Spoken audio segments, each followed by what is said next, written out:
Bien, bonjour. Comme tous les vendredis, l'actualité des noms de domaine.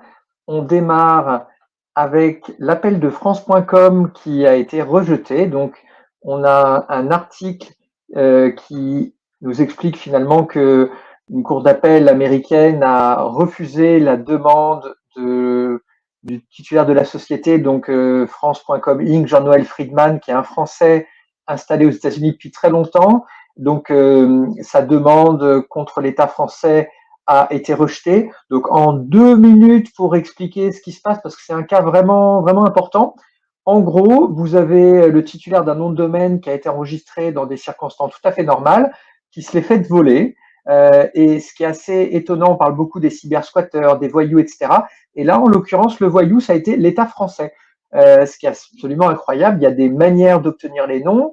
Eh bien, l'État français a fait pression sur le registrar, c'est-à-dire l'organisme qui gérait le nom de domaine, pour qu'il soit transmis sans aucune, forme habituelle, puisqu'il y avait une décision de justice qui avait été mise en avant, mais qui est française et qui s'appliquait en principe pas dans ce cas. Donc ça a été vraiment un cas très rare et de mon point de vue complètement déplorable. Et c'est très dur quand vous vous battez contre un État, et on pourrait en parler très longuement.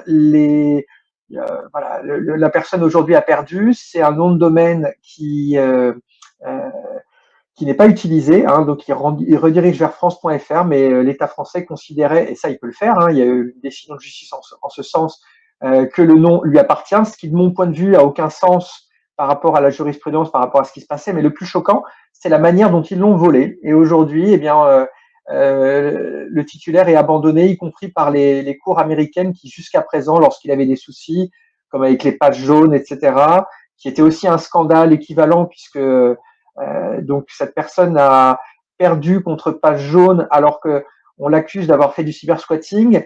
Il détenait le nom pagejaune.com des années avant que pagejaune.fr existe. Mais bon, lorsque vous êtes en face de gens qui ne payaient pas les... Alors, auparavant, Page Jaune, c'était France Télécom, c'était l'État. Et donc là, vous êtes en face de l'État, c'est très compliqué. Nous, on retiendra, si on veut retenir quelque chose, que lorsque vous avez un nom d'une valeur aussi importante, euh, soyez registrar vous-même. Là, on a un nom qui vaut des millions d'euros. Si vous dépendez d'un registrar, par exemple pour le vol ou etc., et là, en l'occurrence, pour le fait de l'avoir transmis sans lui demander son autorisation, eh bien, ça lui serait jamais arrivé s'il avait été son propre registrar. Pour le .fr, c'est très facile, ça fonctionne très bien et c'est vivement recommandé. Pour le .com, c'est plus compliqué, mais quand on a vu la semaine dernière le cas avec le fondateur de HostGator qui a un gros problème avec GoDaddy, puisque ses noms sont gelés à cause d'une plainte à 12 dollars en Inde. Il y a des choses qui sont assez incroyables. GoDaddy, c'est un très mauvais registrar. Moniker, qui a utilisé Jean-Manuel Friedman, on n'en parle même pas. C'est des registrars qu'il faut éviter. Donc attention, quand vous avez des actifs de cette valeur, eh bien, il faut soit prendre un bon registrar, pourquoi pas, dans lequel vous avez confiance, soit au pire, si le nom le justifie, l'être vous-même. Donc, deuxième info, eh bien, on a Udot qui suspend ses opérations. Donc, on avait parlé la semaine dernière, c'était quand même bizarre ce qui se passait avec Udot, il y avait quand même des sources d'inquiétude. Donc, je remercie alors, plusieurs personnes sont venues m'en parler de chez Udot. Simplement, il n'y a rien qui est officiel. Et voilà, je ne souhaite pas donner plus d'infos que celles voilà, que les dirigeants de Dondot ont considéré bon de donner, c'est-à-dire absolument rien. Donc, la seule chose que je peux vous dire, c'est qu'aujourd'hui, il n'y a plus de service. Hein, le service n'est plus actif, il est suspendu. Donc, si vous souhaitez... alors, le service de PBN, on sait qu'il n'existe plus puisqu'ils l'ont annoncé. C'est le cas également pour le Snap. Donc, ça change beaucoup pour nous. Aujourd'hui, si vous souhaitez snapper des noms de domaine, eh bien, en .fr, Udot, c'était une référence.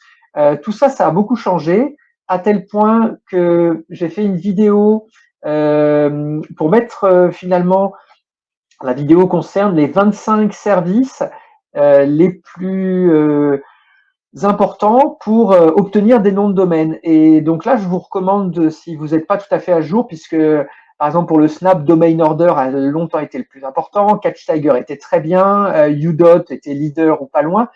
Tout ça, ça appartient au passé. Donc voilà, faisons un un petit point sur ce qu'il faut utiliser, ce qu'il faut connaître, et vous aurez 25 adresses qui sont incontournables, et même une quinzaine, c'est-à-dire que j'ai fait au fur et à mesure les plus importantes, et si on a envie d'aller plus loin, on a les 25.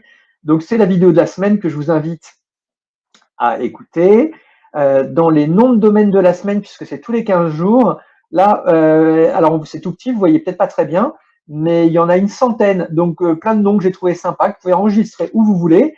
Et si vous écoutez la vidéo, vous saurez quel est le registraire que je vous recommande. Et on a compris que ça peut pas être GoDaddy, que ça sera pas Moniker, donc vous pouvez avoir vos avis aussi, n'hésitez pas à faire des commentaires, mais il y a des registraires qui sont économiques, efficaces. Pour le .fr, c'est quand même compliqué. On a une vraie pénurie. Moi, j'utilisais beaucoup Internet BS, ou en tout cas, je le recommandais, puisque comme j'utilise Bureau Afnic directement, qui est très pratique, très bien, très économique, voilà, ça fait gagner beaucoup de temps, beaucoup d'énergie, et c'est vraiment la solution que je vous recommande dès que vous avez un portefeuille un tout petit peu conséquent, vous avez des clients, etc.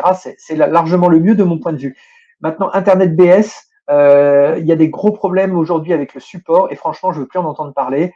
Beaucoup trop de pertes de temps et d'énergie, et des fois, il vaut mieux accepter de payer un tout petit peu plus cher et d'avoir un NetTeam, un Embed, des gens qui travaillent très bien, dont c'est le métier, qui sont capables de vous aiguiller et éviter les mauvais qui sont pas chers, ou alors les mauvais qui sont chers, parce qu'il y en a aussi. Donc, la vidéo vous informera là-dessus. Donc, ces noms de domaines-là, ils sont par exemple cabinetfiscal.fr, cigareo.fr si vous voulez vendre des cigares, le mix, le caribou.com, Cenovia, tous ces noms, ils sont chouettes. Vous pouvez les enregistrer, ils sont libres au moment où je fais cette vidéo. Et je peux vous assurer que, comme c'est que 5, 6 euros, 7 euros, 8 euros, voilà, ils vont pas être libres très longtemps. On continue. L'actualité.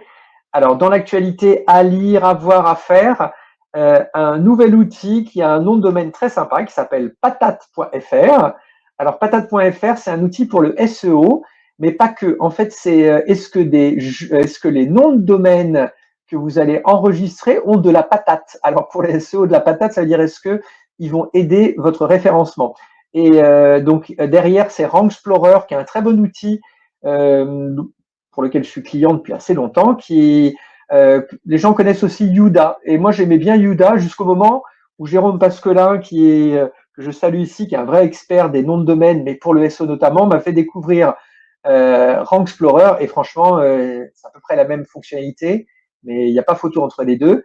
Donc, Rank Explorer, eh bien, édite ce service Patate, qui est gratuit, qui a l'air super, mais avec KiffDom également. Un KiffDom qui fait partie, si vous avez écouté la vidéo de la semaine avec les 25 outils, qui fait partie des outils incontournables aujourd'hui, qui est le snapper le plus en vogue pour le .fr. Donc, c'est pas étonnant qu'ils aient choisi un nom de domaine sympa, parce que voilà, aujourd'hui, les gens dans le secteur du SEO, qui sont les noms de domaine, ils ont compris que c'est le côté brandable. Donc, le jus, c'est important, mais un nom qui est fort, qui est facile à retenir, évocateur, eh bien, bravo à eux pour l'outil et puis pour le nom. C'est assez sympa. Moins sympa dans l'actualité, les noms de domaine, on a remarqué que c'est un peu à la mode, qu'on en parle de plus en plus et ils sont à l'honneur dans la presse. Vous avez un article du Parisien qu'on peut aller voir parce que l'article du Parisien nous parle des noms de domaine. Présidentiel 2022, le juteux business des noms de domaine est lancé. Et on vous explique que tout le monde enregistre des noms pour les élections avec Mélenchon 2022, Hanouna 2022, Marine Le Pen 2022, etc. Et que c'est un juteux business.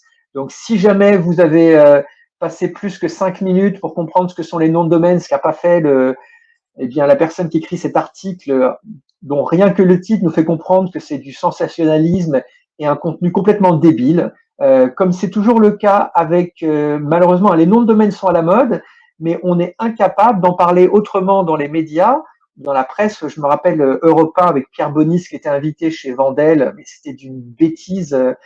Vraiment, bravo à Pierre Bonis pour avoir gardé son calme, pour avoir répondu aux questions, mais c'est une mise en scène, c'est complètement absurde. On est sur un métier, un secteur important. Alors, bon, après, les médias, ils sont là pour divertir, pour indigner, toutes les ficelles qu'ils ont pour faire de l'audience.